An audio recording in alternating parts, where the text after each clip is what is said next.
बात करो ना। सिम निकाल दो इधर समझ में आएगा। सिम निकालेंगे नहीं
इसको सोनू चला रहा था ना।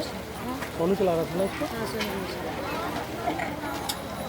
ये तुझे ज़्यादा थक नहीं रहा है सोनू का। सोनू का ये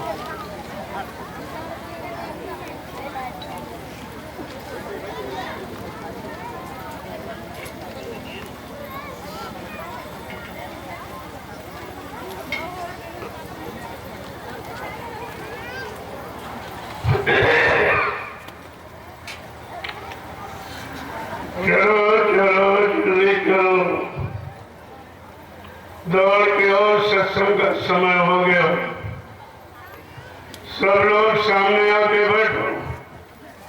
इनके वचन वाणी को बड़ी सावधानी के साथ सुनो। जब आप सामने आके बैठोगे तब तुम्हारी समझ में आएगा कि सत्संग किसे कहते हैं। सत्संग कोई कथा वार्ता का नाम नहीं है।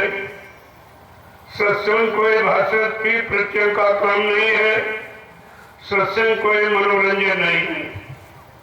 ये संत महापुरुषों की वचन वाणी जो हम सब जीवों की भवपार कहानी है। ये जीवात्माएं भवसागर के पार कैसे जाएंगी, अपने सच्चे मालिक प्रीतम का कैसे दर्शन दीदार करेंगी। प्रेमियों, इस युक्ति का नाम है सत्संग। सत्य माने ईश्वर, संग माने साक्षात्कार। यह जीवात्मा सुरतु मुद्दतों से अपने मालिक प्रीतम का दर्शन दीदार छोड़ चुकी है। अब इसे कौन ले जाएगा, कौन पहुंचाएगा, कौन मिलाएगा? उस मिलाने वाले को कहते हैं संत सद्गुरु, और मिलाने वाली युक्ति का नाम है सत्संग।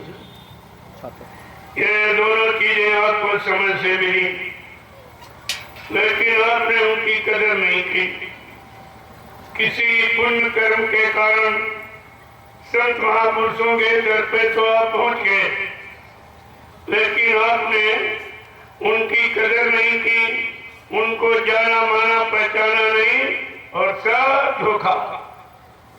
ये इतना बड़ा धोखा जिसकी पूर्ति रुपए पैसे धन दौलत सामान से आप नहीं कर सकते हो, क्योंकि सद्गुरु दयाल की दया ये रुपए पैसे से मोल नहीं मिलती है, और ना ही ये किराए पर चलती है। जब जैसी उनकी मौज मर्जी हम सब कलयुग के जीवों पर हो जाती है, तब वो अपनी दया की बरसात कर देते। अब ये है उनकी दया की बरसात में कितने लोग टिक पाते, कितने छोड़ के भाग जाते। इसी को कहते हैं छटनी और कटनी। प्रेमियों, बहुत पहले एक इशारा किया गया कि बच्चा जब मेरी संगत बढ़ेगी, जैसे नदी में बाढ़ आती है, ऐसे एक दिन मेरी संगत बढ़ेगी जो बच्चा छटनी होगी और कटनी होगी। इस पर भी जो लोग नहीं मान पाए, इशारों को नहीं समझ पाए, वचनों को नहीं पहचान पाए, तो ये कुदरत चटनी भी करेगी। प्रेमियों, ये सब आपको ध्यान में रखना चाहिए। जब जब वचन वाणी को भुला दो तो बहुत दूर चले जाओगे दया से, क्योंकि वचन बचने बचाने का काम करते। तुमको हर मुसीबत, हर आपत्ति, हर बीमारी, महामारी, लड़ाई झगड़ा, दैविक को दुर्घटना, अकाल मौत, इन सब से संत महापुरुष के वचन बचाने का काम करते। लेकिन आपने वचनों को भुला दिया, उसी कारण यह सब शंका संदेह भूल भ्रम में बह गए। कोई इधर चला गया, कोई इधर चला गया, कोई इधर चला, और गुरु की शरण में कोई बिरला ही टिका है। जब आपको इतनी पहचान दी गई कि इस भवसागर को पार करना और कराना ये सदगुरु का काम है। कोई इंसानी शकल, कोई ज्ञानी विज्ञानी, कोई धर्मान भक्तवान बुद्धिमान जीवात्माओं को भवसागर के पार नहीं ले जा सकता, सच्चे मालिक प्रीतम से नहीं मिला सकता। इतनी बड़ी जानकारी आपको 10 जुलाई 1952 से दी और 2012 तक, लेकिन तुम्हारी समझ में कुछ नहीं आया।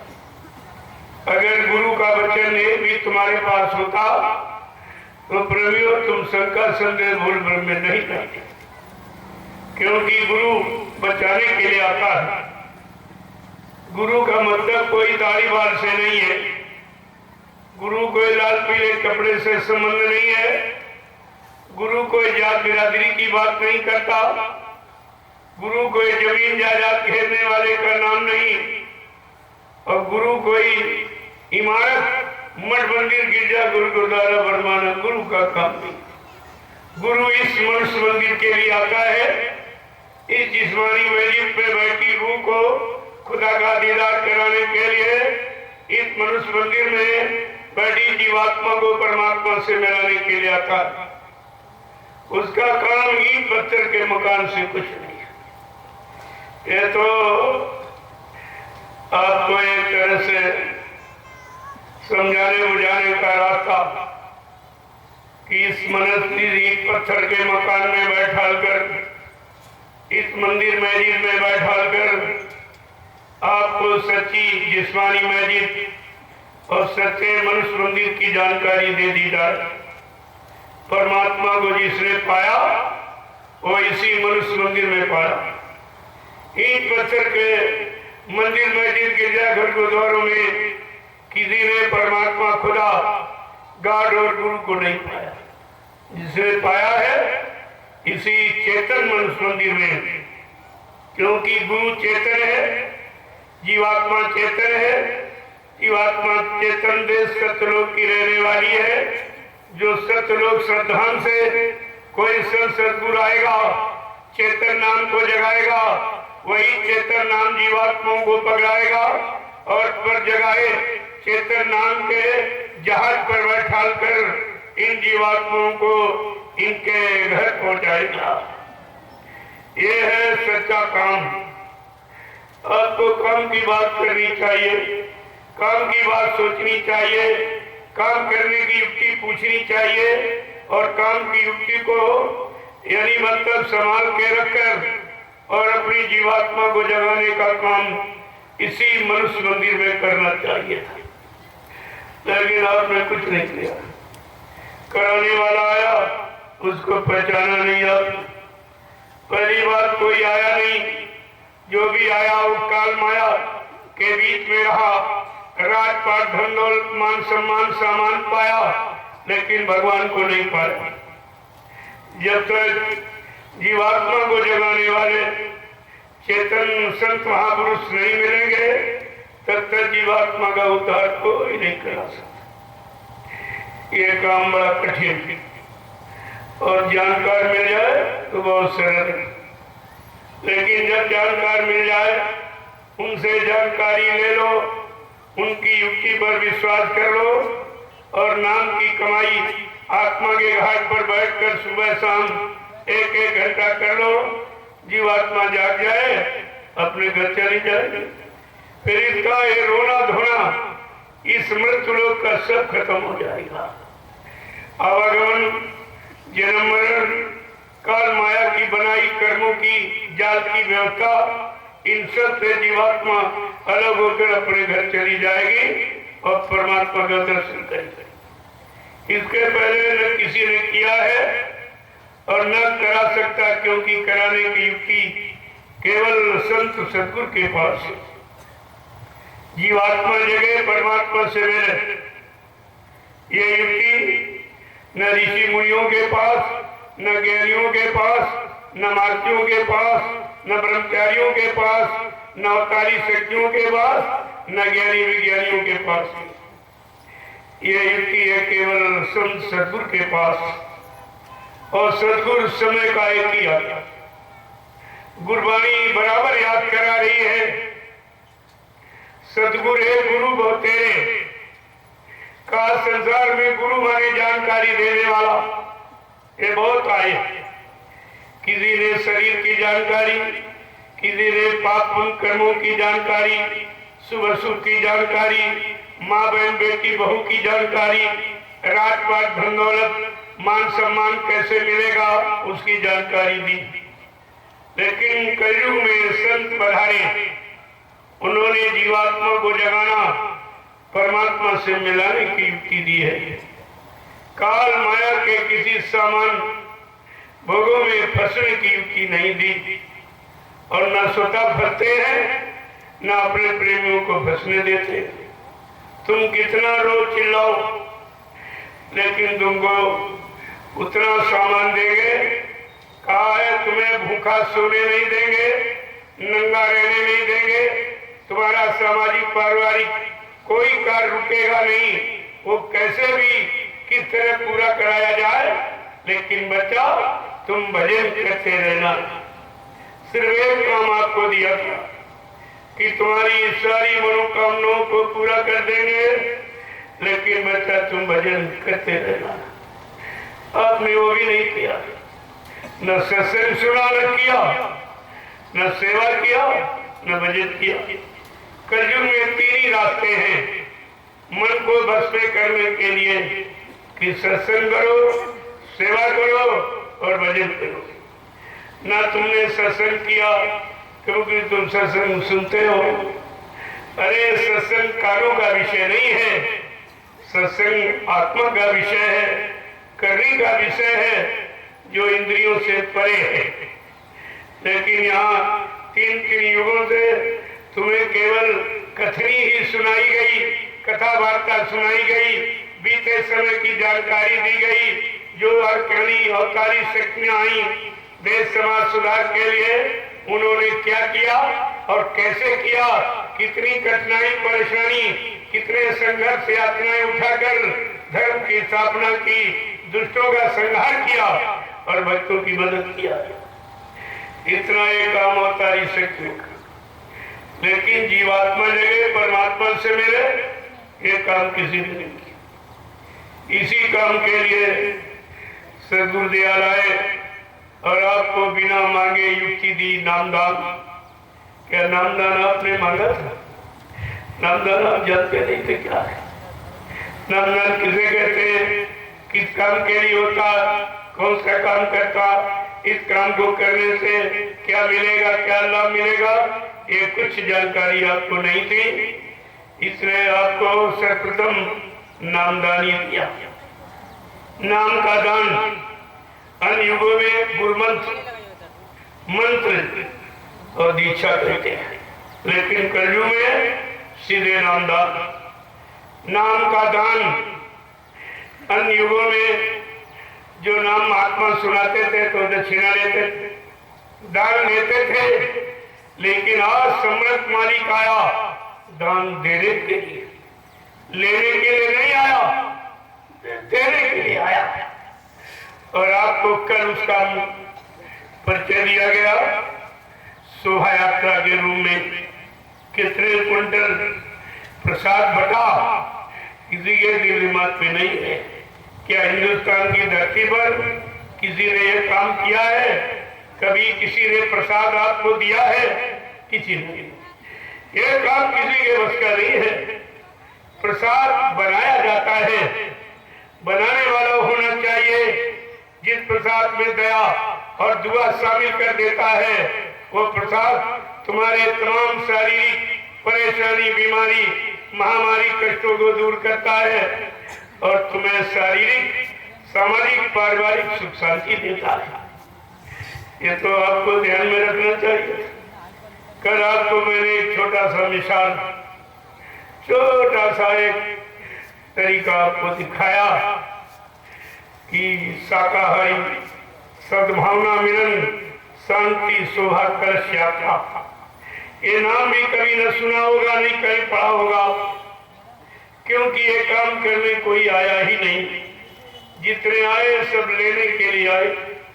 कोई बड़ी मंदिर के नाम पर, मस्जिद के नाम पर, गुरुद्वारे के नाम पर, पत्थर के नाम पर, पानी के नाम पर, कागज के नाम पर, देवी के नाम पर, देवता के नाम पर, भगवान के नाम पर, खुदा के नाम पर, गाड के नाम पर, सबने आज से लिया, लेकिन दिया किसी ने आपको। और तुमने अभी तक विचार ही नहीं किया कि हम क्या जीवन भर देते ही रहेंगे? क्या हमको इसे किसके बदले कोई कभी देगा कि नहीं देगा? देने वाला कोई आएगा कि नहीं आएगा और देकर हमें लाभ पहुंचाएगा, हमारी बीमारी, महामारी, कष्टों को दूर करेगा और हमारी जीवात्मा का उद्धार करेगा कि नहीं करेगा? प्रेमियों, दोनों तरफ का काम होना है। इधर का काम उधर का, यानी शरीर का और शरीर में बैठी चेतन जीवात्मा दोनों का। जो दोनों काम करने आया उसको सदगुरु कहते हैं। गुरु का काम नहीं, सदगुरु का काम। गुरु ज्ञान कराता है, अच्छे बुरे पाप पुण्य की पहचान कराता है, माँ बहन बेटी बहू की पहचान कराता है, शुभ कर्मों में लगाकर रात बात धन दौलत मान सम्मान दिलाता है, लेकिन जीवात्मा न जगाता है न जीवात्मा को घर पहुंचाता है। ये काम नहीं करता। आपको इस पर विचार करना चाहिए कि आप कितने बड़े भाग्यशाली हो। जो युक्ति जीवात्मा जगाने परमात्मा से मिलाने की न सतयुग में, न त्रेता में, न द्वापर और कलयुग सबसे खराब, सबसे ज्यादा। हर जराइम काम की सीमा टूट गई, हर पाप कर्म की सीमा, हर गंदे खान पान की सीमा, लड़ाई झगड़े की सीमा, चोरी डकैती कत्ल बलात्कार, झूठ छल कपट बेईमानी धोखाधड़ी, ये सारी सीमाएं टूट गई हैं। आपको तो विचार करना चाहिए। जब ये सीमाएं टूट जाती हैं तो इतिहास क्या बता रहा है कि जब जब हो यह धर्म की हानि और बाढ़े आंसू रे अधम अभिमानी कि तब तब प्रभु इधर मनुज शरीरा और हरहि कृपा निधि सज्जन पीरा। काज धर्म की हानि होगी, मानवता, इंसानियत, प्रेम, त्याग, मोहब्बत, सेवा, दया, सदाचार, परमात्मा की आज्ञा, माँ बहन बेटी की परख पहचान इंसान भूल जाएगा। तब परमात्मा की तरफ से कोई न कोई शक्ति मनुष्य रूप में आएगी। ये नहीं कहा हिंदुओं में आएगी, मुसलमानों में आएगी, सिख ईसाइयों में आएगी, ब्राह्मण क्षत्रिय वैश्य सज्जन आएगी, गरीब में, अमीरों में आएगी, है सब। का तत्व प्रभु धर्म मनु शरीरा हरे ही कृपा निधि सज्जन दीना। सज्जनों की सच्चे ईमानदार भक्तों की पीड़ा कष्ट मुसीबत को हरने के लिए आता है और जीवात्माओं के कल्याण के लिए वो दोनों काम करता है, समाज का सुधार और जीवात्मा का उद्धार दोनों काम।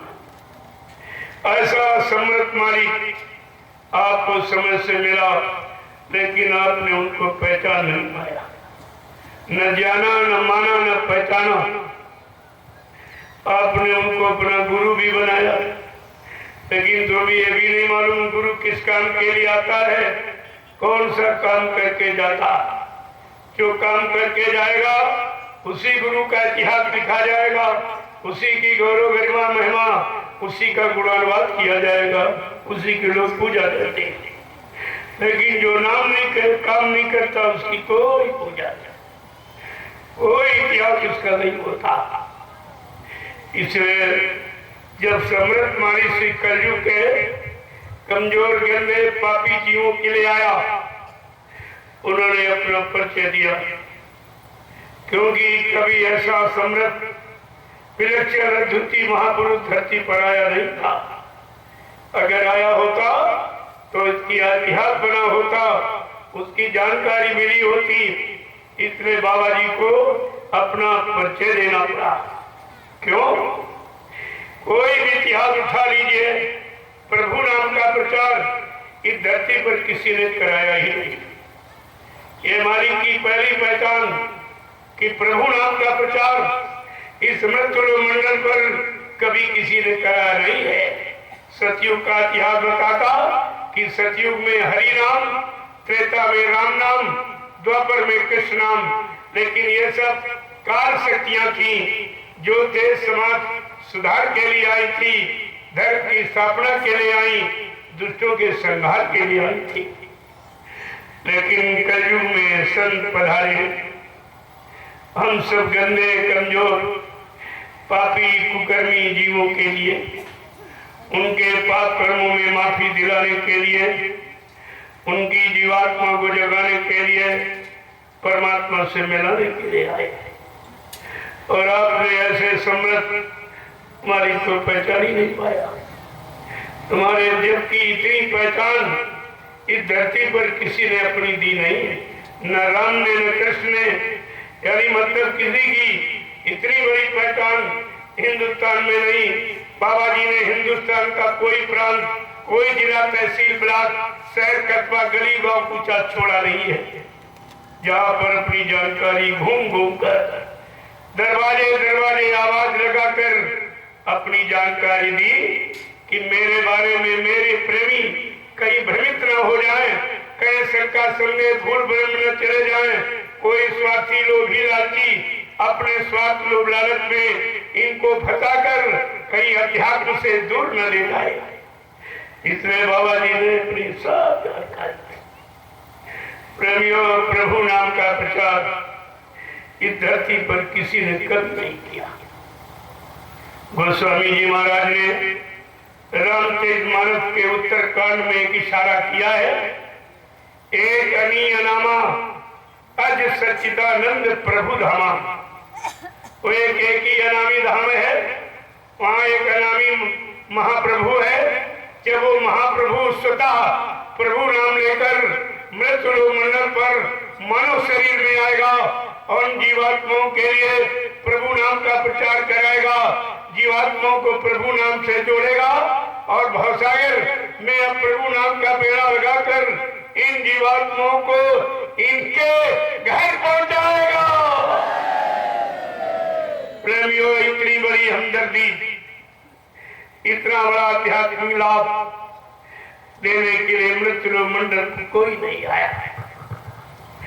कलयुग में बहुत संत आए, कबीर, नानक, पलटू, रविदास, लेकिन ये गुप्त संत थे। गुप्त रूप में जो इनके पास गया, सेवा श्रद्धा भाव देखा तो कान में नामदान दे दिया, लेकिन इस तरह खुल के प्रचार नहीं किया, खुल के जानकारी नहीं दी। और दूसरी पहचान कि लाउड स्पीकर लगाकर इस धरती पर किसी ने नामदान दिया ही नहीं है। प्रेमियों, मैं कितनी पहचान आपके सामने रखूं?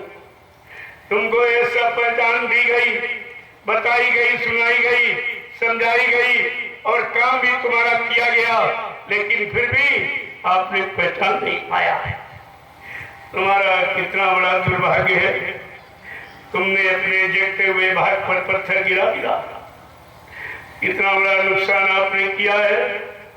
इस नुकसान की पूर्ति इस धरती पर कोई नहीं करा सकता। आपको यह सब विचार करके रखना चाहिए। इसलिए बाबा जी को अपना परिचय देना पड़ा कि मेरे प्रेमी मेरे बारे में कई शंका संदेह भूल भ्रम में न चले जाए। उन्होंने अपनी पहचान दी है कि मैं किस काम के लिए आया हूं और कौन सा काम करके ही जाऊंगा। जब तक मेरा काम जो मैंने वादा किया है, संकल्प लिया है, प्रतिज्ञा की है, जब तक वो पूरा नहीं हो जाएगा, मैं मानव शरीर को छोड़ के जाने वाला नहीं हूं। ऐसा वादा किसी ने नहीं किया। नामदान तो बहुत संतों ने दिया, लेकिन ये वादा नहीं किया कि जिनको मैं नामदान दे रहा हूं उन जीवात्माओं को जब तक इस भवसागर से पार करके इनको इनके घर सतलोक सत्यनारायण धाम प्रभुधाम नहीं पहुंचा दूंगा, तब तक मैं ये मानव शरीर को छोड़ने वाला नहीं हूँ। चाहे अपने काम को पूरा करने के लिए अगर जरूरत पड़ी तो इसी शरीर में 400 वर्ष रहूंगा और काम करके ही जाऊंगा। ये तो आपको जानकारी रखनी चाहिए थी। इतना बताने, सुनाने, समझाने पर भी तुम्हारी बुद्धि में कुछ नहीं आया। इतना बड़ा अपना लाभ जो तुमने छोड़ा है, ये रुपए पैसे धन दौलत जमीन जायदाद से भी कोई नहीं दे सकता, जो आपको मुफ्त में दिया। और बाबा जी ने इसीलिए अपना परिचय दिया है। क्या कहा? मैं परिवर्तन करने आया हूं, परिवर्तन करके ही जाऊंगा। कोई माई का रोल हमें इस परिवर्तन से न रोक सकता है, न मेरा काम कोई कर सकता है। इतना बड़ा प्रेमियों चैलेंज है जो महापुरुष सारी सृष्टि, सारी प्रकृति, सारे इतिहास को चैलेंज कर रहा है कि मेरा ये परिवर्तन का काम जो मैंने आवाज लगाई कि कलयुग में कलयुग जाएगा और कलयुग में सतयुग आएगा, मेरे इस काम को न कोई कर सकता है, न कोई माई का राज से रोक सकता है। फिर भी आपने नहीं समझा। इसलिए सारे विश्व, सारी प्रकृति, सारी शक्तियों को चैलेंज किया है कि मेरे परिवर्तन के काम को कोई नहीं। कहा चित्रे मेरे पास आए हैं, अगर तुम सब लोग भाग जाओ परिवर्तन फिर भी करके दिखा दूंगा। चाहे जमीन को फाड़ कर या आसमान फोड़कर परिवर्तन हो, लेकिन परिवर्तन जरूर होगा। इसे कोई रोक नहीं सकता है।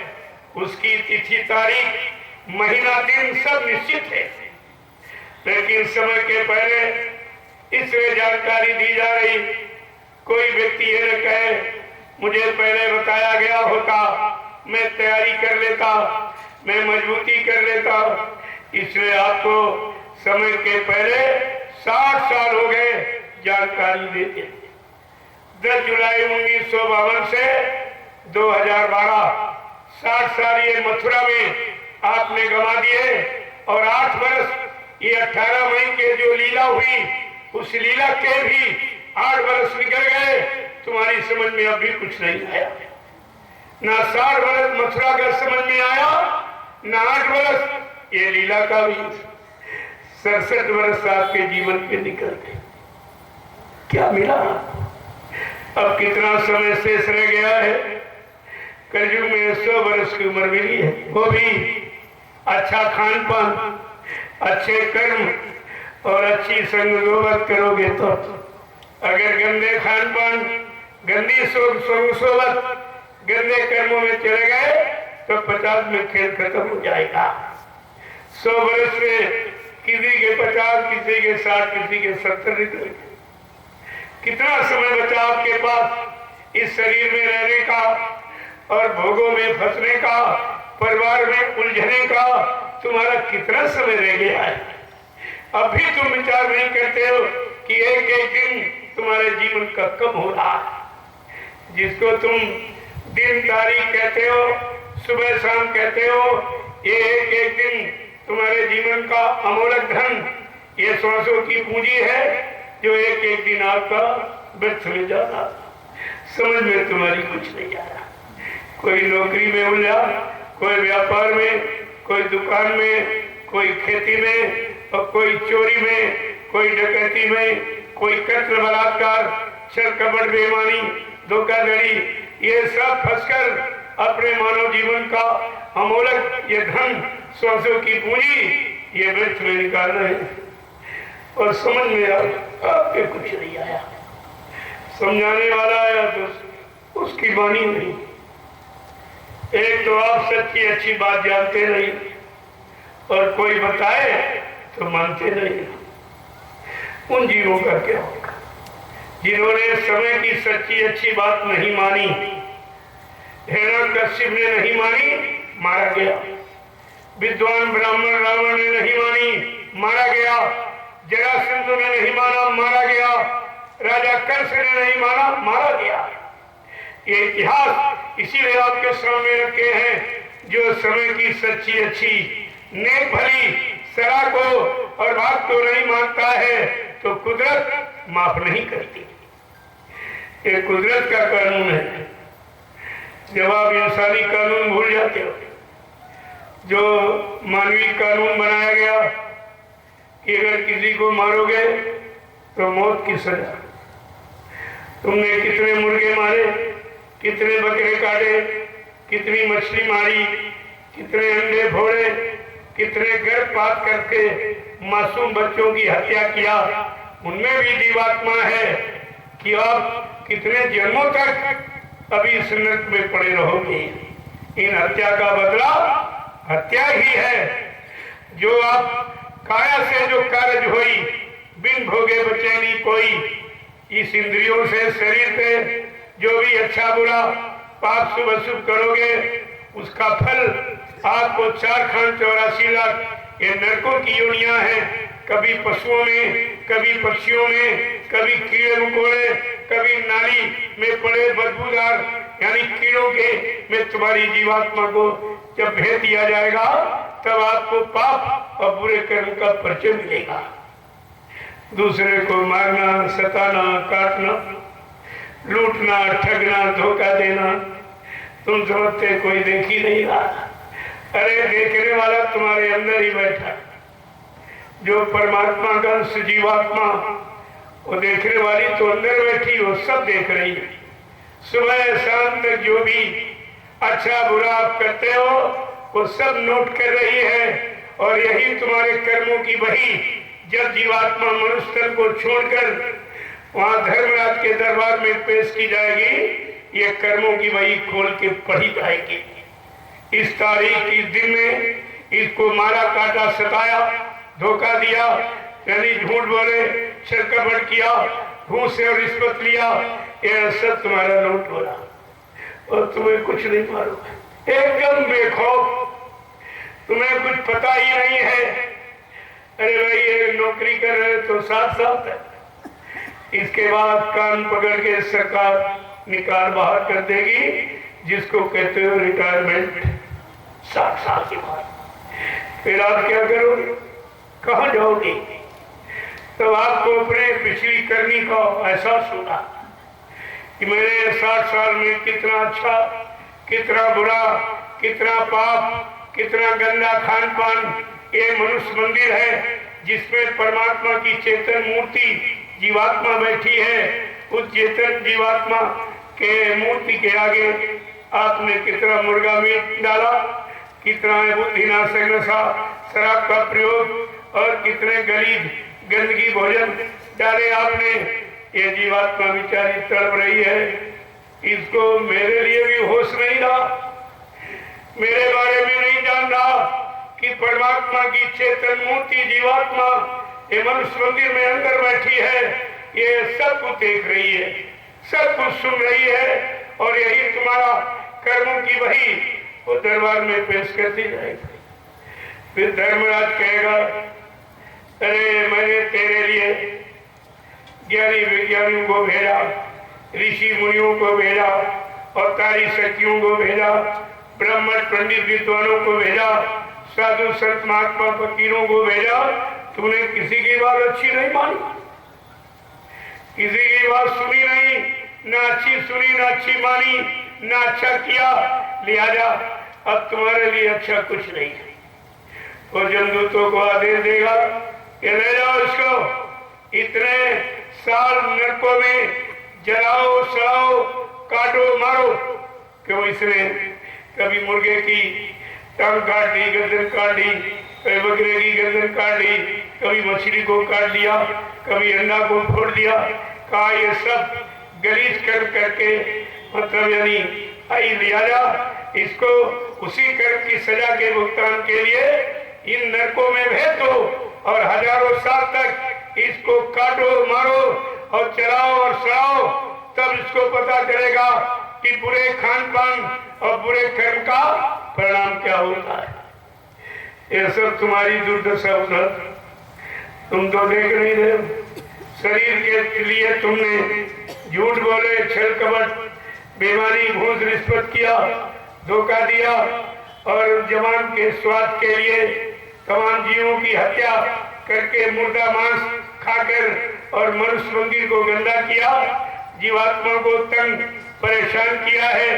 ये सजा सब आपकी बनी हुई है। इसी सजा से मुक्त कराने के लिए संत सद्गुरु पधारे कलयुग में। ऐ जीव, अगर तू सच्चा आत्म सुख, आत्मानंद, शाश्वत आनंद, परम सुख की प्राप्ति करना चाहता है तो मेरे सच्चे अच्छे रास्ते को सुन ले, मान ले, जीवन में उतारने, तेरा मानव जीवन सार्थक हो जाएगा और तेरी जीवात्मा का भी उद्धार हो जाएगा। ये दोनों काम तुम्हारे लौकिक, पारलौकिक, भौतिक, आध्यात्मिक, जिस्मानी, नूरानी, अंतर्मुखी, बहिर्मुखी, ये दोनों काम तेरे बन जाएंगे अगर मेरी सच्ची अच्छी नेक भरी तू सलाह को मान ले। कितने बड़ी दया करके आए, घर घर संदेश दिया, दौड़ दौड़ के भाग भाग कर 60 साल न बैठे, न आराम, न भोजन, न पानी, केवल सब जीवों के कल्याण के लिए। क्यों? परमार्थ के कारण साधुन धरा शरीर जो परमार्थ समाज देश घर बीत आया है, वो कभी रात पाट, धन दौलत, मान सम्मान लेने नहीं आता है। उसका एक ही काम है कि जीवात्मा जगे और परमात्मा से मिले, अपने घर चली जाए, हमेशा का ये जन्म मरण का चक्कर ये खत्म हो जाए, ये काल माया का, ये गंदगी का देश छूट जाए, इसके लिए आए। लेकिन आपने उनकी बात ही नहीं मानी। गुरबाणी बराबर रस्त्याग करा रही है, बने तो सतगुरु से बने, बिगड़े तो भरपूर। जीवात्मा जब कभी तुम्हारी बनेगी, समय के आए सतगुरु दयाल से बनेगी, नहीं तो बिगड़ जाएगी। और भी गुरबाणी कह रही है, और कहीं से जो बने तो जानो सतधूल। अगर कोई बीच में खड़ा होकर स्वार्थी, लोभी, लालची आपको बहकावे में कह दे कि हमको अधिकार मिल गया, हम जीवात्मा को जगाएंगे, गुरबाणी कहती है झूठ है। धूल मिट्टी के समान जीवात्माओं को जगाने का अधिकार मृत्यु लोक मंडल में केवल संत सद्गुरु को है। ये अधिकार किसी को नहीं है, और आपको ऐसा अधिकार दिलाने वाले अधिकारी मिले, लेकिन तुम अध्यात्म के अधिकारी नहीं बन पाए। आपने उनकी बातों को सुना लेकिन माना नहीं, तुम्हारे मन ने स्वीकार नहीं किया और जीवन में आपने उतारा नहीं। इसने वो शिक्षा जैसी की तैसी नहीं, और ये सब परेशानियों में चले गए। इसीलिए बाबा जी को अपना परिचय देना पड़ा कि मेरे बारे में कहीं कोई शंका संदेह भूल भ्रम में आ जाए। बाबा जी ने क्या कहा, मैं कलयुग का इतिहास बनाने आया हूं। प्रेमियों, सतयुग त्रेता द्वापर के इतिहास बन गए। वही पुराने इतिहास तुम्हें सुनाए पढ़ाए जा रहे हैं। जब ये लिखा है गुजरा हुआ जमाना आता नहीं दोबारा, जो वक्त समय घड़ी निकल जाती है दोबारा नहीं आती। जब वो दोबारा समय नहीं आएगा और समय का लाभ हमको नहीं मिलेगा तो समय के इतिहास पढ़ने दोहराने से हमारा मतलब क्या हुआ। इसलिए बाबा जी ने कहा, ऐ कलयुग के जीवो, मैं तुम्हारा इतिहास बनाने आया हूँ और मैं कलयुग का इतिहास बनाने आया हूँ। ऐसा इतिहास बनाऊंगा जो भूते न भविष्यते, सतयुग त्रेता द्वापर के लोग अपने अपने युग का इतिहास पढ़ना भूल जाएंगे। बाबा जी ने ये भी कहा, मैं ऐसा चमत्कार करूंगा जिसको हिंदुस्तानी नहीं सारा विश्व नमस्कार करेगा। प्रेमियों, क्या ऐसी आवाज और किसी ने दी है? बाबा जी ने ये भी कहा, मेरे पास बच्चा ऐसी योजना, ऐसी भूमिका व्यवस्था है, सबको रोजी रोटी, सबको काम, नौकरी योग्यता के अनुसार सबको मिलेगा। मेरे पास ऐसी योजना है। महंगाई, गरीबी, बेरोजगारी को रुकवा दूंगा, बढ़ते टैक्सों की भरमार को खत्म करा दूंगा। देखिए कितनी बड़ी छोटा मोटा काम है। 70 साल की आजादी में कुछ नहीं हुआ, केवल भाषण पर, प्रवचनी भाषणों पर, स्पीच पर आपको जिंदा रखा जा रहा, लेकिन करने वाला कोई नहीं है। क्योंकि करने के लिए त्याग, करने के लिए तपस्या, करने के लिए संयम, करने के लिए अच्छे विचार, अच्छा खान पान, अच्छे कर्म चाहिए, तब अच्छे समाज की स्थापना हो जाएगी। भाषणबाजी और प्रवचनों से कुछ नहीं होगा। नेता भाषण कर रहा है, महात्मा प्रवचन कर रहा है। प्रेमियों, सब राजनीति भाषणों पर टिकी, धर्मनीति प्रवचन पर टिकी, लेकिन करने वाला कोई नहीं। इसलिए ये करने का समय है। मैं आपके सामने करके ही दिखा रहा हूं। कल आपको करके दिखाया कि अनुशासन किसे कहते। हमारे पुलिस कर्मचारी अधिकारी साथ में रहे, इन्होंने अपनी आंखों से देखा है कि अनुशासन किसे कहते, प्रेम किसे कहते हैं, सेवा, श्रद्धा, सम्मान किसे कहते हैं देना।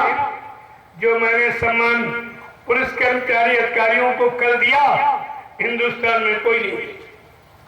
जब कोई मंत्री आता है, ये बेचारे सुबह से रोड पर खड़े हो जाते, सलूट मारते रहते, इनका सलूट भी कोई नहीं देता, वो सर से निकल जाता। ये भी नहीं पूछता है तुम कब से खड़े हो, तुम्हें नाश्ता जलपान मिला, रोटी मिली कि नहीं मिली। तुम्हारे दर्द को कोई कहने वाला नहीं है। मैं उस दर्द को बयान ही नहीं आपके सामने करके दिखाने आया हूँ। सन 80 में सर्वप्रथम बाबा जी ने पुलिस कर्मचारी अधिकारियों, तुम्हारे लिए बाबा जी ने सन 80 में आवाज उठाई थी कि पुलिस कर्मचारी अधिकारी को यानी 8 घंटे का वेतन मिलता है और 24 घंटे की नौकरी ली जाती है। ये कौन से संविधान में है, कौन से कानून में है? इतना बड़ा अन्याय इनके साथ कि 8 घंटे का वेतन और 24 घंटे की नौकरी।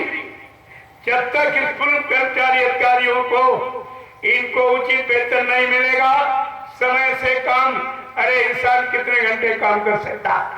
क्या 24 घंटे कोई काम कर सकता है? अरे रात सोने के लिए है।